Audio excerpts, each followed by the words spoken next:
Your life as a divorce lawyer. What it's like to be every level of the person who gets paid to end what people built their lives on. Hook. The file lands on your desk at 8:14 on a Monday morning. 43 pages. Annotated in 3 colors. Post-it notes on 11 separate sections. The handwriting on the post-its is small and precise and has the specific quality of someone who has been preparing this for a long time, not weeks, years.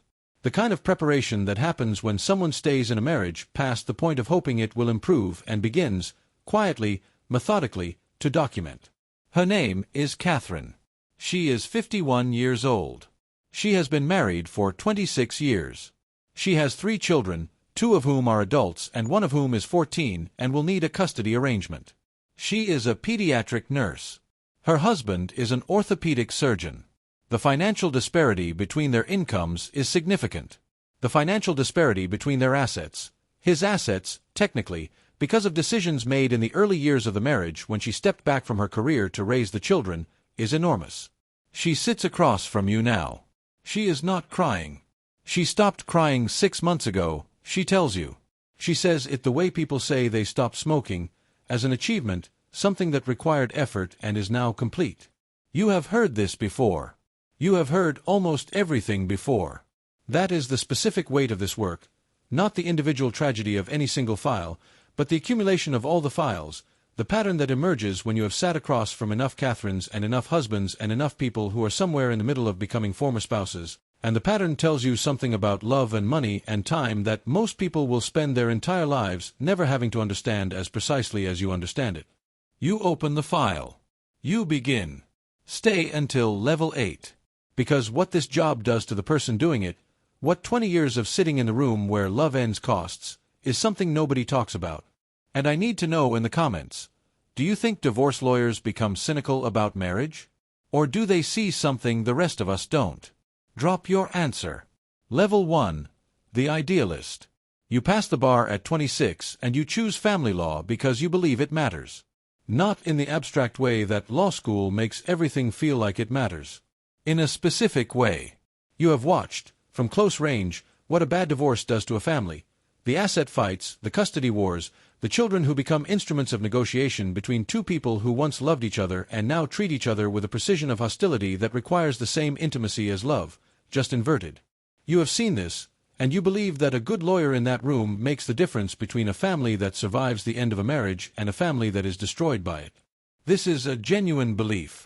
You hold it with the clarity of someone who has not yet been worn smooth by the work.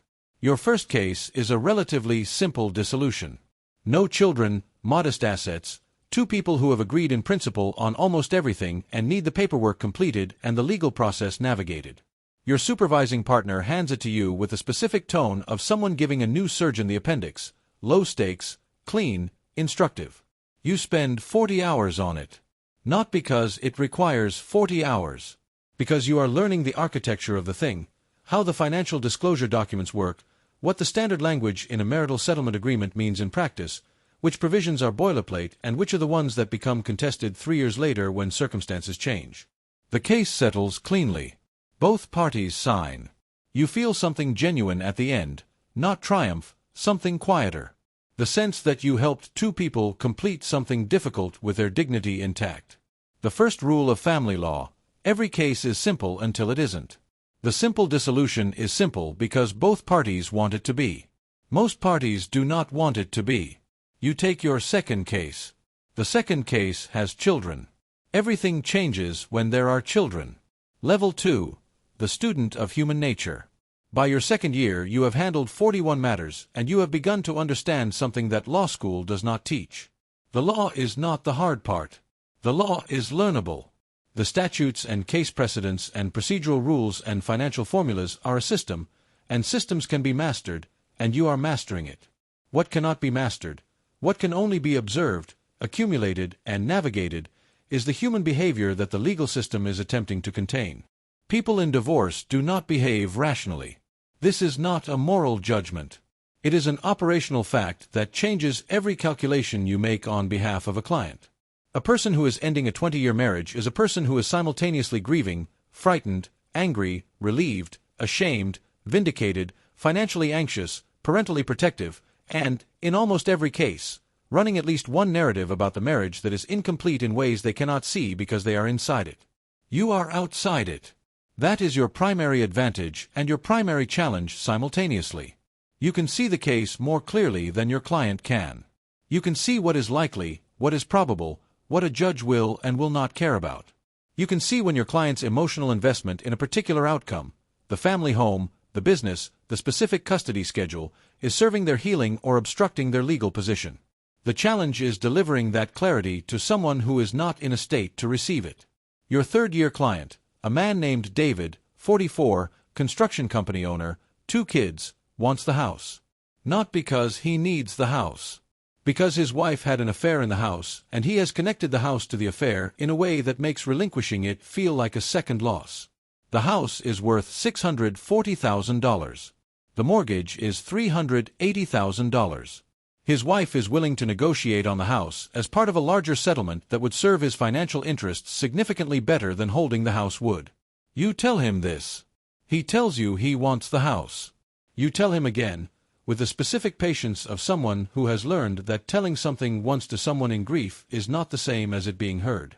He tells you he wants the house a second time. You represent his interest. His interest, as he has defined it, is the house. You fight for the house. He gets the house. 3 years later he sells it because the maintenance costs are unsustainable on a single income and he never wanted to live in it alone in the first place. He wanted to win. He won. The winning cost him approximately $90,000 more than the settlement his wife had offered. You file that lesson. You carry it into every subsequent case. The rule at level 2, your job is not to give clients what they want. It is to give them what serves them. The gap between those two things is where most of your work actually lives. Level 3, the strategist. At 5 years you are known in your firm for preparation. Not aggression, preparation. There is a category of divorce lawyer who wins through intimidation, through volume of motion practice, through making the opposing side so exhausted and expensive that settlement becomes preferable to continuation. You have watched this approach work. You have also watched it produce outcomes that serve the lawyer's billing more than the client's interests, and you have decided, deliberately, that this is not your method. Your method is information. Before any negotiation, before any hearing, before any conference with opposing counsel, you know the financial picture of the marriage more completely than either spouse does. You have analyzed the tax returns for 7 years. You have traced the business income through the entity structure. You have identified the assets that don't appear on the initial disclosure and the valuations that require independent expert challenge. People hide things in divorce. Not always intentionally. Sometimes the complexity of a financial life means that incomplete disclosure is a function of confusion rather than deception. Sometimes it is deception. Your job is to find the difference. In your 5th year, you handle a case involving a man named Richard, 58, private equity, the kind of financial structure that has been built over 20 years specifically to be opaque. His wife of 22 years, a woman named Miriam, knows she is entitled to a significant share of the marital estate. She does not know the full extent of what that estate contains. You spend 11 weeks with a forensic accountant tracing the capital flows through 4 entities across 3 states. What you find adds $2.3 million to the marital estate that was not disclosed in Richard's initial financial statement. Not because he forgot. The structure was deliberate. You present this in mediation. Richard's lawyer, a man you know, someone with 20 years in the field, goes quiet for a moment when you lay out the documentation. It is a specific kind of quiet. The quiet of someone recalculating. Miriam receives a settlement that is $1.1 million more than Richard's initial offer. The rule at level 3, preparation is not a work style. It is a strategy for not being outmaneuvered by people who are counting on you to not look closely enough. You begin to build a reputation. Reputation in this field is currency. It changes how opposing counsel negotiates with you before the first call is made. Comment below. Do you think the better prepared lawyer always wins? Or does something else determine the outcome in a divorce case? Tell me what you think the deciding factor actually is. Level 4, the authority. At 9 years you make partner. The partnership changes the work in ways that are practical and psychological simultaneously. Practically, You now have junior associates whose work you supervise, a client development responsibility that requires a different kind of attention than case management, and a financial stake in the firm's performance that makes the business of law suddenly visible in a way it wasn't when you were being paid a salary. Psychologically, partnership means you are now the person that clients want when they have the worst cases. Not the routine dissolutions. The high conflict matters. The cases with significant assets, contentious custody, and two parties who have the financial resources and the emotional investment to litigate for years. These cases are expensive. They are complicated. They are occasionally fascinating in the way that complex problems are fascinating. They are also the cases that sit with you at 3 a.m. Not because you doubt your competence. By 9 years you do not doubt your competence. Because the stakes are real. A custody determination that you influence affects a child's life in ways that extend decades beyond the settlement date. A financial outcome that you fail to optimize leaves a client materially worse for the rest of their life. You are responsible for those outcomes in a way that junior associates are not, and the responsibility does not feel abstract. Catherine, the woman with the 43-page file, is at level 4. You sit across from her and you tell her what the next 18 months will require. The discovery process. The financial expert depositions. The custody evaluation if her husband contests. The likelihood of litigation versus settlement at various stages. The cost range, conservative to aggressive, of each scenario. She listens. She has done her research. She is not surprised by anything you say. This is what the 6 months of not crying produced. A woman who used the time to prepare herself for the information she was going to receive. You appreciate this about her. Not professionally. Personally. She has understood that the ending of her marriage is now a process to be managed, and she has arrived ready to manage it. You tell her the truth about her case. Not the comfortable version. The accurate version, including the parts that are not in her favor. The prenuptial agreement she signed at 24 that her husband's lawyer will argue limits her claim on certain assets, the income disparity that will inform support calculations in both directions, the custody landscape for a 14-year-old who is old enough to express preference. She takes notes. She does not ask you to make it better than it is. You begin. Level 5, the weight carrier. 12 years in and you have a number. Not one you share. A private number, kept the way doctors keep their own version of it, the count of cases that did not go the way they should have. Not the ones you lost. The ones where you won and it still wasn't right. The child whose custody arrangement was legally correct and practically damaging. The financial settlement that was mathematically fair and emotionally devastating. The case where you did exactly what the law required and the outcome served nobody except the principal. The weight at level 5 is not guilt. You have examined your work carefully enough over 12 years to know the difference between cases where you could have done better and cases where the system produced outcomes that the system was designed to produce, and those outcomes were not what anyone would have chosen if they were designing from scratch.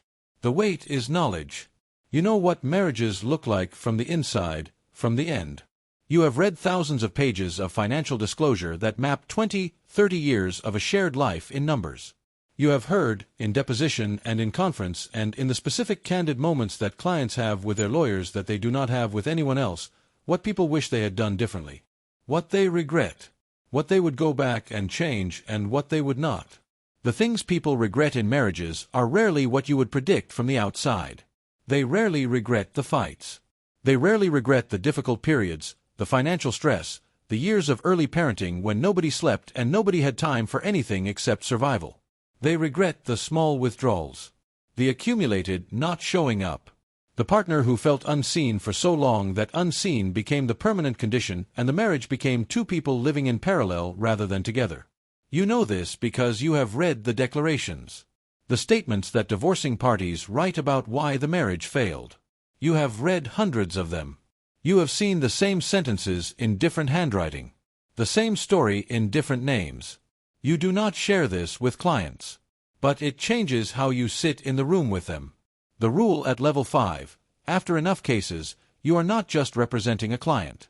You are holding the accumulated weight of everyone who sat in that chair before them. You carry that weight into every room. It makes you better at the work. It costs you something you cannot fully name. Level 6, the negotiator. At 15 years, opposing counsel calls you before filing the first document. This is a specific kind of professional recognition. It means your reputation has reached the point where experienced lawyers on the other side prefer to establish the parameters of a case before spending 18 months fighting about them. It means the call is a calculation, not a courtesy. You have learned to read these calls precisely. The lawyer who calls to discuss settlement before filing is usually a lawyer who has advised their client that litigation is expensive and uncertain. The lawyer who files first and calls later is usually a lawyer whose client is using the process itself as leverage, the cost and duration of litigation being a weapon against a spouse with less financial endurance. Both approaches are legal. Both approaches are used by lawyers you respect. You have used both. The negotiation at this level is not about the law. The law has been resolved. Both sides know what a court would likely do with these facts. The negotiation is about the distance between what a court would do and what the parties can construct together that is better for everyone than the court's version. Courts make decisions with incomplete information on compressed timelines. The judge in your client's case will spend perhaps 4 hours with the facts of a 30-year marriage. 4 hours to understand the financial architecture of a life, the dynamics of a family, the specific ways in which two people failed each other and the specific ways in which they did not. You have spent 4 months with those facts. The negotiated settlement is almost always superior to the litigated outcome for both parties. Not because lawyers are better than judges, because the parties themselves, with counsel, can construct arrangements that fit their actual lives in ways that a judicial order cannot. Your job at level 6 is to find the arrangement that serves your client's genuine interests while being acceptable enough to the other side that it resolves without a trial. The finding requires understanding both sides well enough to identify the gap between their positions and the space where an agreement lives. You are very good at finding that space. You are also, at 15 years, aware of the toll that the constant navigation of other people's worst moments has extracted from your own emotional life. You are aware of it the way you are aware of a background noise that has been present long enough to feel like silence, only audible when you stop and specifically listen for it. You stop and listen sometimes. What you hear concerns you slightly. Level 7. The mirror. At 18 years, a colleague asks you over lunch whether you believe in marriage. The question is casual, conversational. She does not expect the pause that follows. You believe in marriage in the abstract. You have seen marriages that worked, not in your caseload, but in your life. Your parents. Certain friends.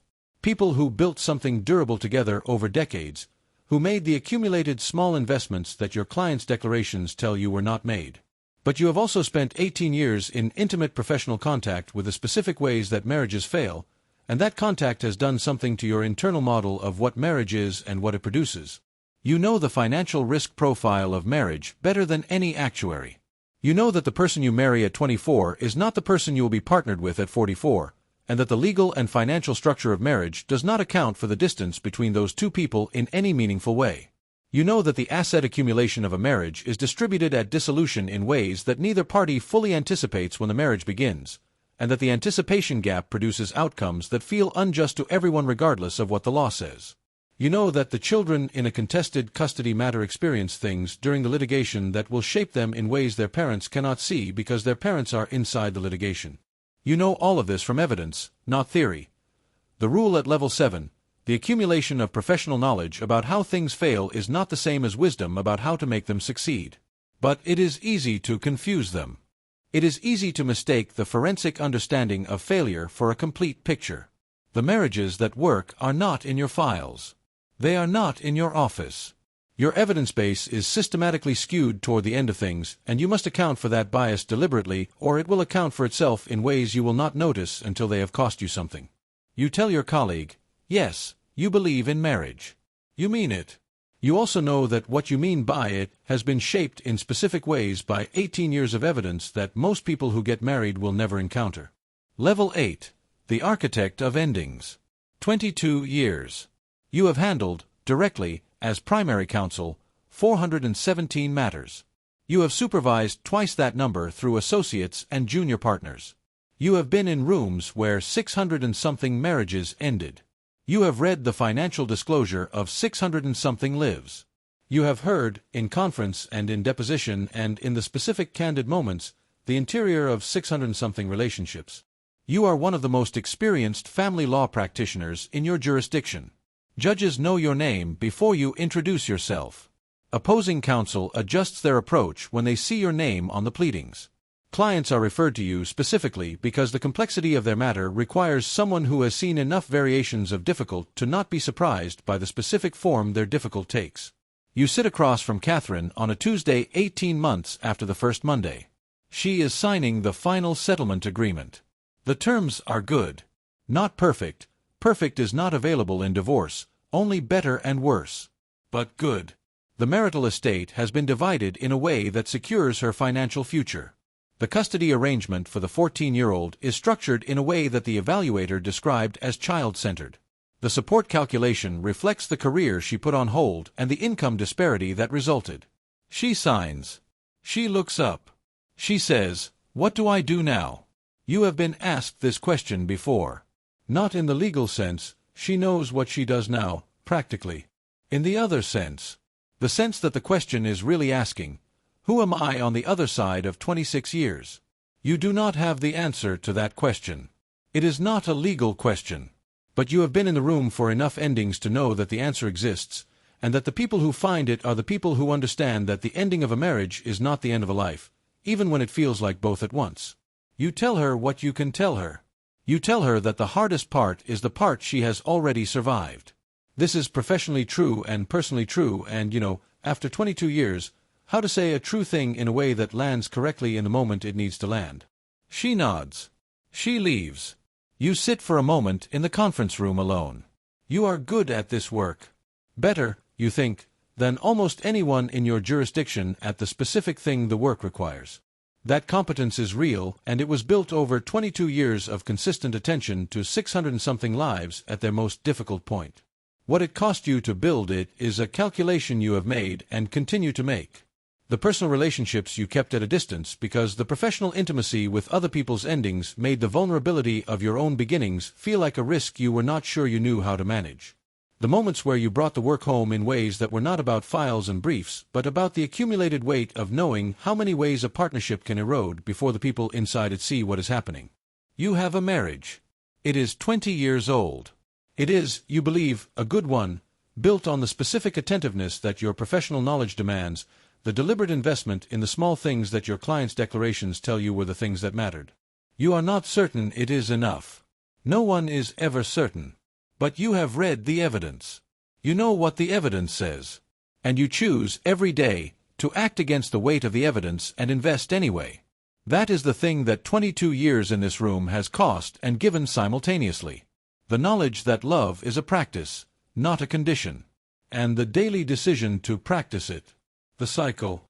Somewhere tonight, a couple is having dinner. They have been married for 4 years. They have one child who is 2. They are discussing something ordinary, the weekend plans, the child's pediatrician appointment, the thing that happened at work. The conversation is unremarkable. It is one of thousands of unremarkable conversations that make up the texture of a shared life. They are not thinking about divorce.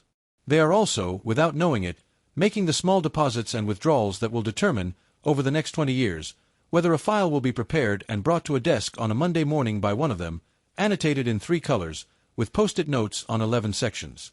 They don't know about the depositions and the financial disclosures and the custody evaluators and the $640,000 house that gets kept for the wrong reasons. They don't know about Catherine. They don't know about the 43 pages. They are just having dinner. The deposits they make tonight, the listening, the showing up, the choosing to be present rather than parallel, are invisible to them as deposits. They will only be countable in retrospect, either as evidence of a life built well, or as the pages of a file brought to a desk, by someone like you, who has seen both endings, and knows, better than anyone, which one is preventable. That is every level of this work. Every file. Every Tuesday. Every question that isn't a legal question. Now I need your answer in the comments. The thing you cannot get from the law books or the case precedents or the 22 years of files. What is the single most important thing that keeps a marriage from becoming a case? 1 sentence. Tell me what you think it is. And if this one made you see the end of things differently, subscribe. Because understanding how things end is the only real instruction manual for how to build them. See you in the next one.